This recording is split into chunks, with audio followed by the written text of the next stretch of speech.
All right, and we are live with Frank Turner here at the Pace Studio in downtown Atlanta, Georgia. Frank, thanks for being here today. Thank you for having me.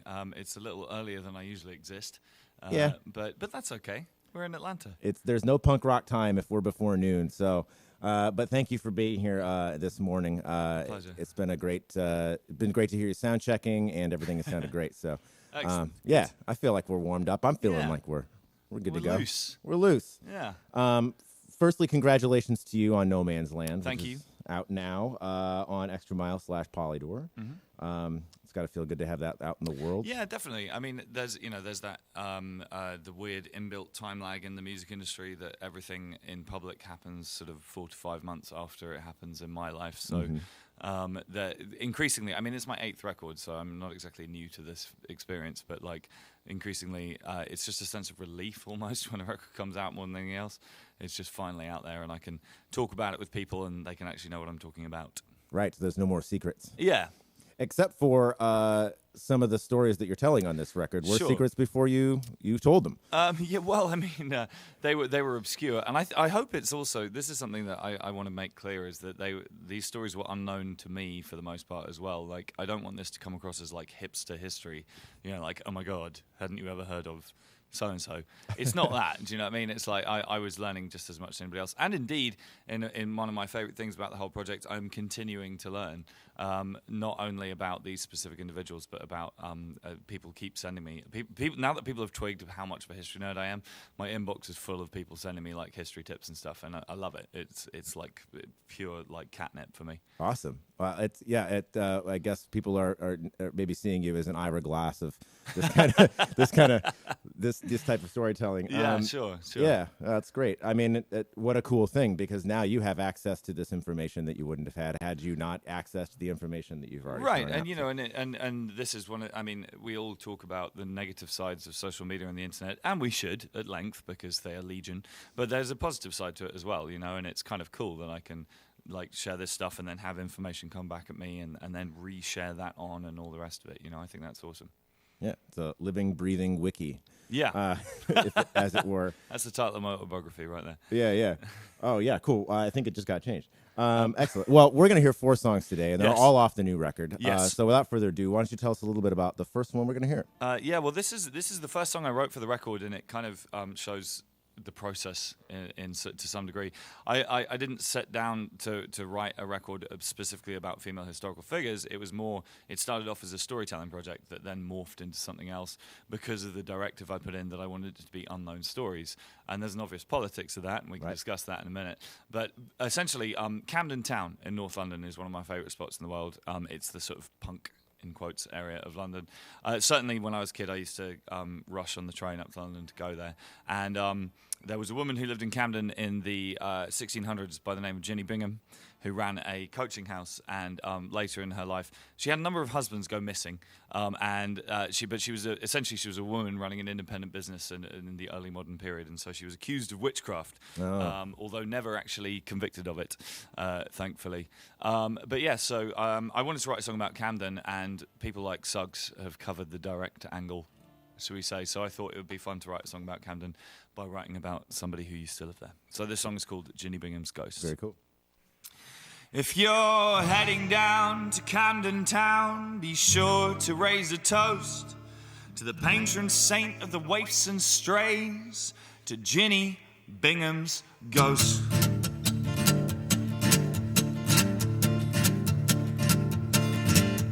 Well, once she was a fresh-faced lass from Kentish Town she came. Her people, they were peddlers. Ginny Bingham was her name, and with her husband Gypsy George at Camden Coach House they did keep, till they hung him by his neck from Tyburn Tree for stealing sheep. It broke her heart to lose her love when she was just a child, so a man named Darby took the hand of Ginny meek and mild.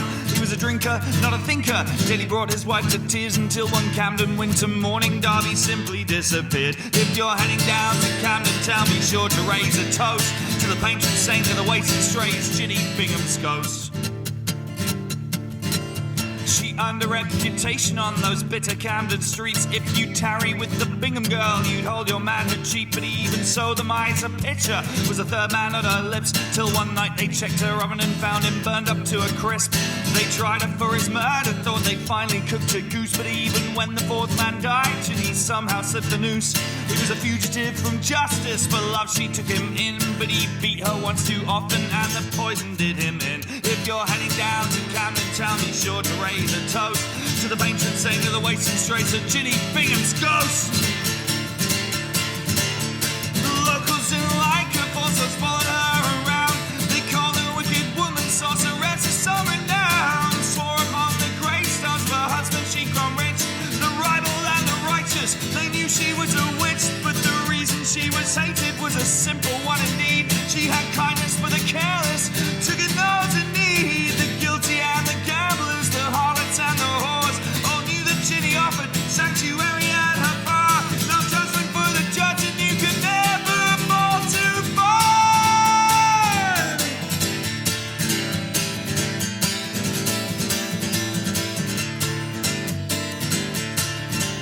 On the day she died, they swore they saw the devil by her side.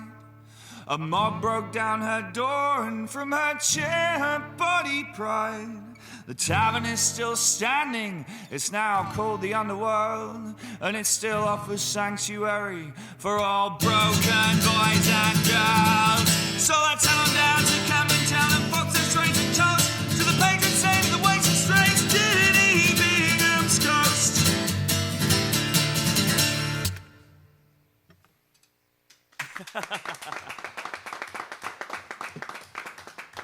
Wonderful. Bit of an abrupt ending, that one. Oh, I love it. We know exactly when to clap. Yes. Which is good. Yes. Whenever if a chord is sustaining for seconds and seconds on end, sometimes it's difficult. But that sounded wonderful, Frank. Thank you very much. Yeah. Thank you for sharing that, and thank you for sharing that story. Yeah, the song mentions there's a bar called the World's End, which has a venue under it called the Underworld, where I went to shows all through my youth, and I've played there a million times. And there's a plaque on the side of the wall that tells this story, and I've kind of waited for my tardy friends to meet me there many times over the years, and ended up reading the plaque. And so there you go, you have a song. Excellent. Oh, nice. Now I'm thinking of some bar plaques that I've read, but they probably aren't good for songwriting. So yeah, the record is produced by Catherine Marks, which has done some very cool stuff. Yeah, she's awesome. Yeah, and all of the players on the album, with yourself excluded, are all female musicians, correct? Yeah, that's right. And I mean, it's sort of like I always feel the need to sort of like parse this bit of the story a little carefully. I mean, I wanted to work with a different producer, and it struck me that the optics, if you like, of two guys sitting in a windowless room for a month recording songs about female historical figures didn't feel comfortable to me. So I started looking into the world of female producers, of whom there are not loads. But Catherine has an incredible track record, and then we met and we hung out, and she's lovely and awesome, and indeed an incredible producer. And so this is the thing, it's like, you know, there was an angle of trying to choose a female producer specifically, but the fact of working with Catherine was about her skill set. Do you know what I mean? It's not tokenistic in any way. And like, she definitely brought a whole load to the record in terms of like pushing me out of my comfort zone and the arrangements. The main thing that she did was like, she kept stopping me during vocal takes and said, like, it sounds like you're just reciting this now, tell me a story. Do you know what I mean? And like really pushing me to make it kind of like engaging in terms of the vocal delivery, which given the nature of the project seems kind of important. It is important. Yeah, and then again, like, you know, the Sleeping Souls, my regular band, who are indeed asleep outside a venue mere miles from here. Those guys, I love them, and I will play with them. I'm playing with them tonight. I will play with them in the future. But like, if you play with the same group of musicians for a long period of time, on the one hand, you get tight in a way that you can't cheat, and on the other hand, you get caught in certain musical cul-de-sacs. And I'd long had the idea of just experimenting with playing with different musicians on a record, and it sort of felt like a good opportunity to do that. And so, yeah, we ended up with a different set of people playing on the record. And again, as with Catherine, it struck me as interesting to work with an all-female cast, more than half of which were just old friends who I just called, and then a couple of great session players we had in as well. Awesome. Very cool. Very cool. Well, thanks for sharing that.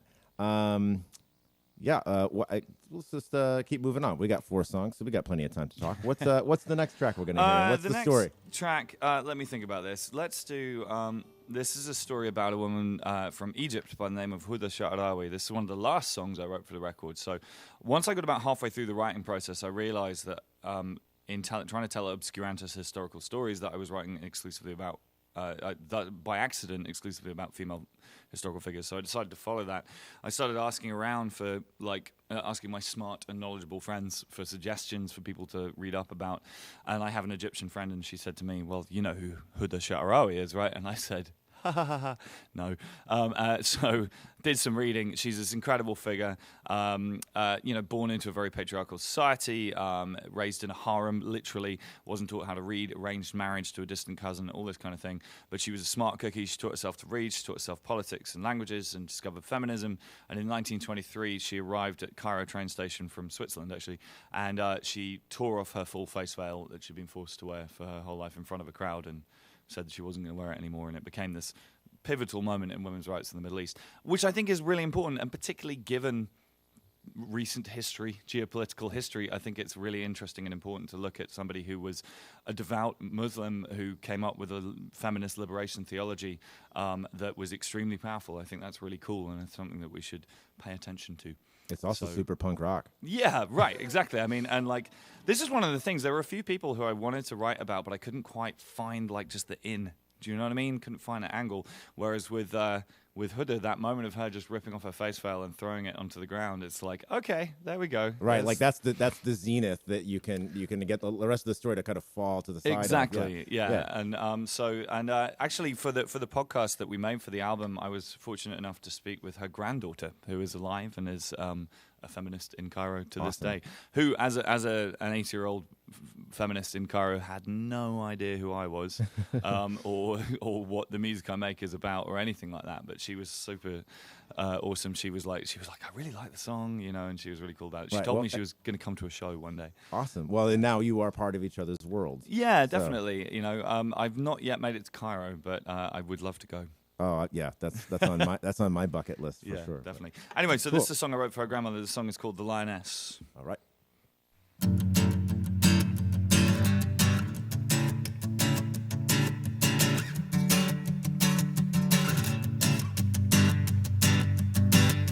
Said the times are hard for honest men, but she didn't give a damn, cause she wasn't one of them. I don't mean to imply that she ever told a lie, but she was raised in a harem and told to keep quiet. She isn't gonna hide her face anymore. She isn't gonna know her place anymore. Married off young and set aside, Huda always burned bright. She wasn't one to hide. She taught herself languages and poetry. She taught herself to speak so she could set herself free. Look on her work, see mighty men. She opened up the harem, they can't close it up again. She stepped off a ledge and let herself fall free. She stepped off a train and into history. She isn't gonna hide her face anymore. She isn't gonna know her place anymore. She isn't gonna hide her face anymore. She isn't gonna know her place anymore.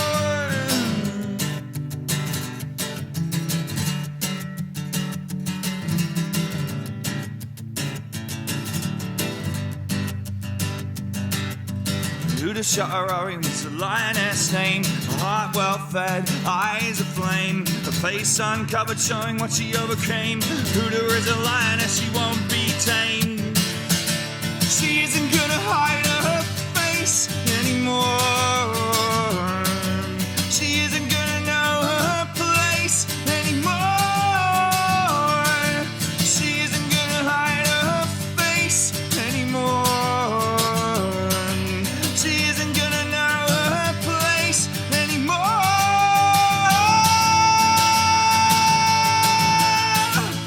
Everyone should know her name.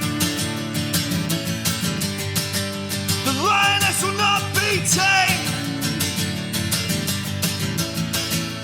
Everyone should know her name. The lioness will not be tamed. There we go. Very nice. Thank you. See, so let's see. What else can we? You are on tour right now, most obviously. Certainly. Otherwise, you wouldn't be here in this room. Well, man, Atlanta's pretty cool. I mean, it is a cool set. Please come back and see us again. By the way, please have me again. You're welcome anytime, Frank. You can come back tomorrow and do this again. The people of St. Petersburg would weep. Okay, well, St. Petersburg, Florida. I didn't say that you didn't have to still go there. Oh, okay, you just had to drive 300 miles an hour or something. So you're in the U.S. right now in this kind of leg of the tour. You are coming off of being in the UK and in the EU, and you're about to head back there. Yeah. How long have you been on the road on this run altogether? I mean, I had a break lately because I got married actually at the end of the summer. Congratulations! Thank you. Yeah, and then went on a honeymoon, like a traditionalist that I am, and it was awesome. And I threw my phone into the Mediterranean Sea and didn't talk to anyone for 3 weeks, and it was great. But we've been on tour for about a month now, and we're touring. I'm touring through with this show until kind of the start of December, and then actually I'm going to be back in the States in December with my side project band Mongol Horde, which is a kind of sarcastic noisecore hardcore band. Cool. Which is fun, which I can't play on an acoustic Please guitar. remind me about that. Yes, I will. Yes. Yeah, we're not coming to Atlanta, I'm afraid. Oh, but, man. yeah, well, the thing is, What's the closest you get to ATL? Like probably like Brooklyn. Okay. I'll let Brad and Bob in New York know that. Okay, yeah, it's fun. But yeah, so and then I have extensive touring plans for next year, which we are about to announce imminently, which will take in most of the world. I'm not slowing down. Let's put it that way. Good. I mean, we take more breaks between tours now than we used to. We tend to go home every 4 weeks or so. This one's a little longer. But people in the band have kids now, right, and are married, and I have a cat who I miss. Yeah, that's important. Yeah. So I mean, we're kind of we're still working away. We're trying to work smart in our old age, shall we say? Right. We used to do like 13 months on the road without going home, and those days are behind us now. I'm ecstatic to be able to say. We've had a few folks in who are in sort of the last third of something like that, and 11:30 is a bad slot if you've been out for that long. Well, the thing is, there's a time and a place for that kind of thing, and it's called your 20s. Right. And again, these days are far behind me now. So, as we were reminiscing about what certain words and genres mean to us earlier, none of us are in that.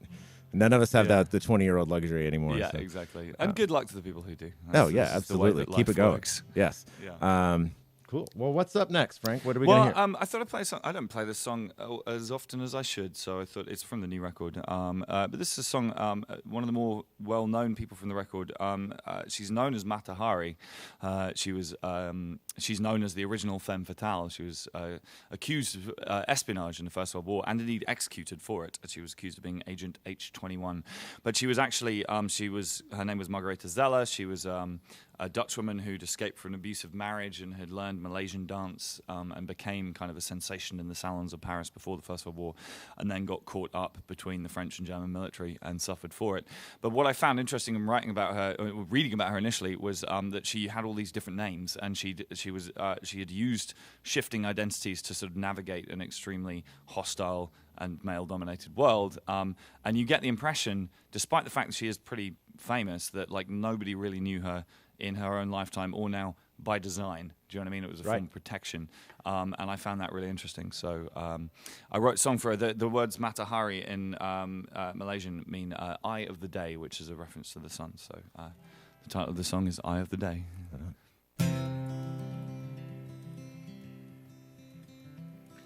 Called me Margaretha the day I was born.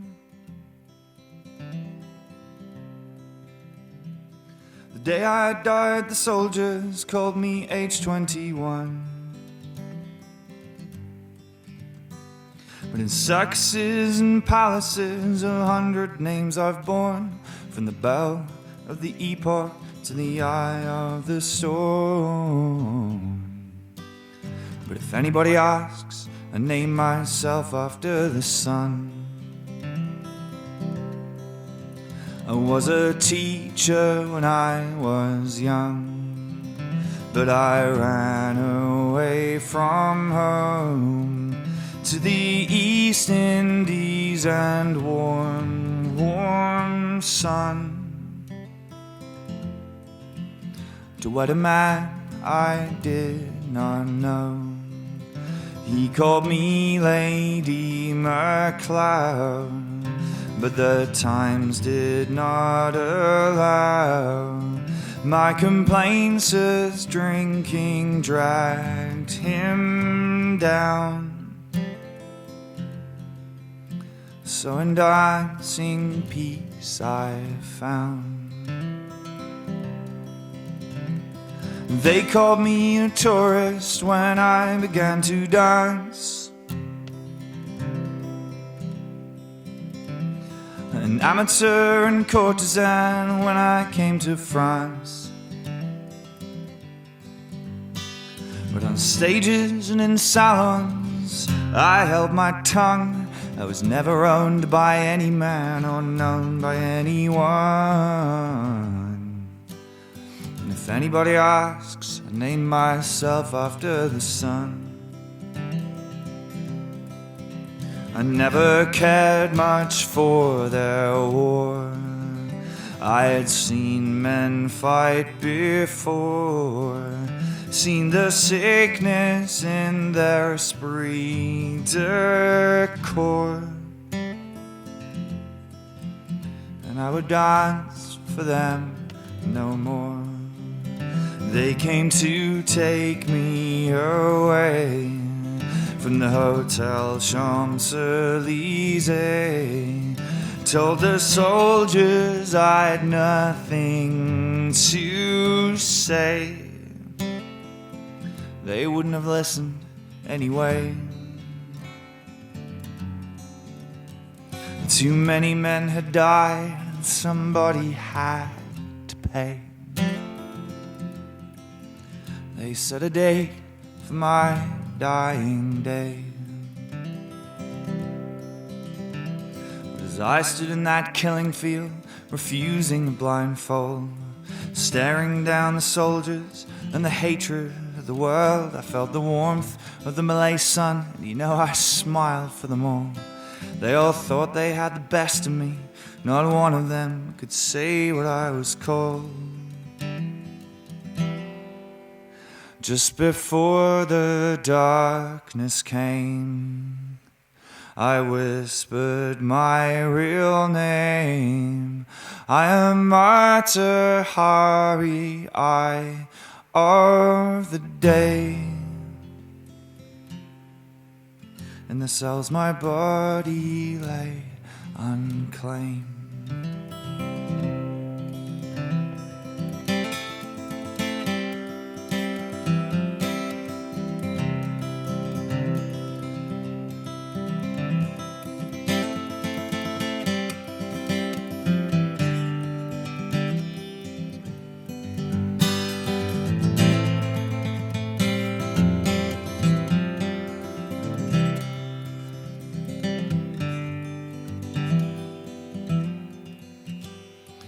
Anybody asks, I name myself after the sun. If anybody asks, I name myself after the sun. Thank you. I feel like I should play that one more often. Yeah, I agree. I almost got distracted from what I was doing because I was so intently captivated. Thank you for sharing all these songs with us today, Frank. It's been a really cool hang to have you in. Yeah, and go crush it tonight. I certainly will. I'm looking forward to it. Not least because so it's the Variety Playhouse tonight, which is in Little Five Points. It correct? is. And a few years ago, we played a show in Candler Park, I want to say. And like, it looked like the show was going to get rained out, and so I immediately do what I usually do, which is decide to play a guerrilla show somewhere else anyway, to keep people happy. And then the show didn't get rained out. The storm passed, as they tend to do in this part of the world, right? Yes. In a ridiculously quickly, which we're not used to. And it turns out I jumped the gun on the whole arranging the Gorilla show, but I decided to go and do it anyway. And there's that little kind of square bit with the railings. Absolutely, yeah. Yeah, I just went and stood there and played a show for about 200 people blocking the traffic at like midnight. Awesome. And it was really, really cool. And actually, I did a version. I have an a cappella tune called English Curse, and I did a version of that there, which somebody recorded on their phone, and we released it later as Atlanticus because it was kind of a haunting little recording. Cool. So it's lovely to be back in Little 5 Points again, and the show tonight will be fun. Are you gonna pull the guitar out, like park down the road a bit, pull the guitar out, and walk to the venue throwing a small show, or you've probably got a pretty strict load in. Well, it's also the fact that like on the tour that we're doing at the moment, I'm doing 2 sets. The first set is songs from the new record. The second set is older songs. And it turns out every night I'm like, what idiot decided to do 2 sets a night for an entire tour? And then I remember it was me. But it should be a good one tonight. And then we're off around Florida. We're on the Flogger cruise. Then we're on the UK tour. And then we're going to announce what I'm doing next year pretty quickly. Cool. And no spoilers. No spoilers, yeah. But essentially, we're going to be everywhere at some point. Cool. But I'm going to finish up, if that's all right with you, with a tune that's about Sister Rosetta Tharpe, who I'm sure you've heard of. Mm-hmm. I had not until I was reading. I kept seeing her name in like Johnny Cash biographies and Elvis biographies and stuff, and it's like, who is this person? So I went and learned about it and wrote her a song. The song I had to change a little bit because I wrote the song about 4 years ago when she was not in the Rock and Roll Hall of Fame, and the original lyrics were kind of a clarion call for her recognition there, and I was going to like make a petition and like do a campaign, and then while I was planning this sort of weird shit, they actually went and put her in there anyway, which is great news. And I'm sure that she probably didn't need like some white kid from England sort of championing her cause, but I'm very glad she's in there now. But this is I mean, she's one of the pioneers of rock and roll. She had a lot of her legacy essentially kind of stolen from her by white dudes with guitars. I'm a white dude with a guitar, so I'm attempting to rebalance that historical injustice as best I can by writing her a song. So this song is called Sister Rosetta.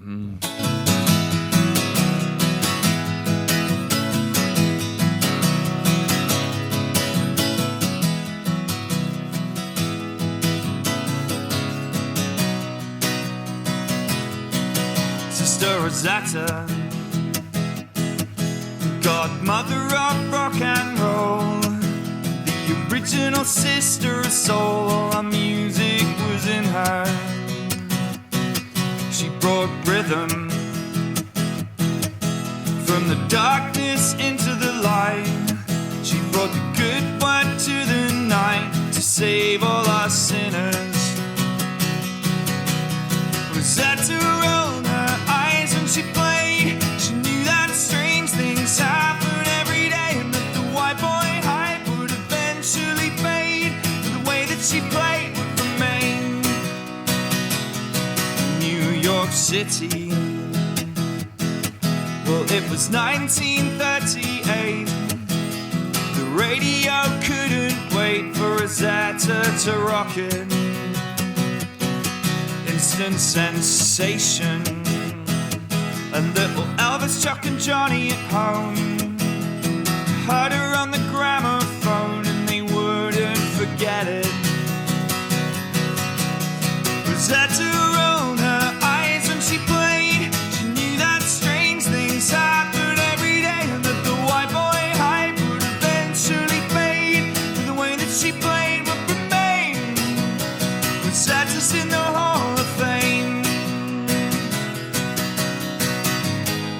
Don't let it be forgotten in a church in Arkansas. Remember her teaching the Cotton Club the glory of the Lord. Don't let it be forgotten, Rosetta deserves more.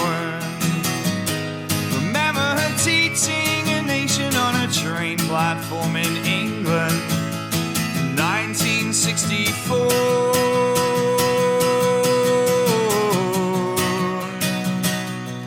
Sister Rosetta, she saw the bright lights fade away. She saw out the last of her days in the suburbs of Philly. down by the river. She still heard music in the air, up above her head and everywhere, on a train bound for glory.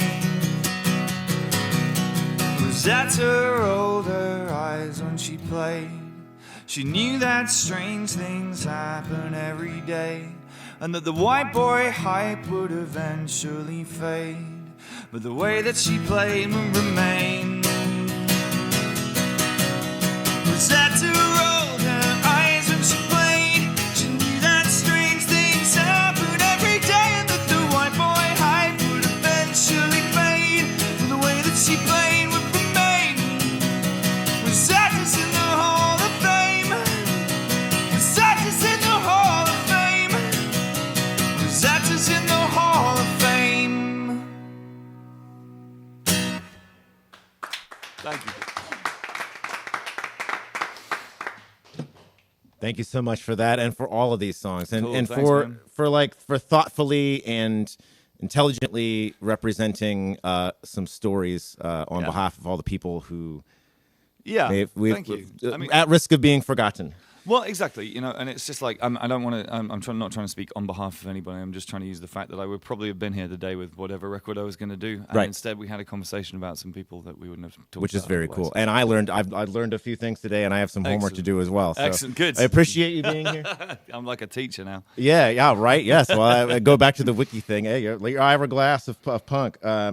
But Frank, thank you again for being here. Come back anytime. Next time we're through Atlanta, I'll be through. Please do. Yeah. Safe travels to all your destinations. Thank you, man.